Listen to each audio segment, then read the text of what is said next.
सोच समझ कर बोला करो। आपको सोच समझ कर फैसला लेना चाहिए। तुम्हें सोच समझ कर वहाँ जाना चाहिए। हमें सोच समझ कर यहाँ आना चाहिए। इन जुमलों में हम बोल रहे हैं सोच समझ कर। इसके लिए आपको यूज़ करना होगा इंग्लिश में थॉटफुली। आइए कंप्लीट स्ट्रक्चर समझते हैं। Sentence plus thoughtfully. आगे डिटेल से समझाता हूँ मिसालों से। सोच समझ कर बोला करो। You speak thoughtfully. You speak thoughtfully.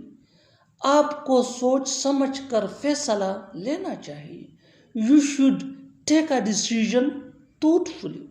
You should take a decision thoughtfully. तुम्हें सोच समझ कर वहाँ जाना चाहिए। You should go there thoughtfully. You should go there thoughtfully. हमें सोच समझ कर यहाँ आना चाहिए।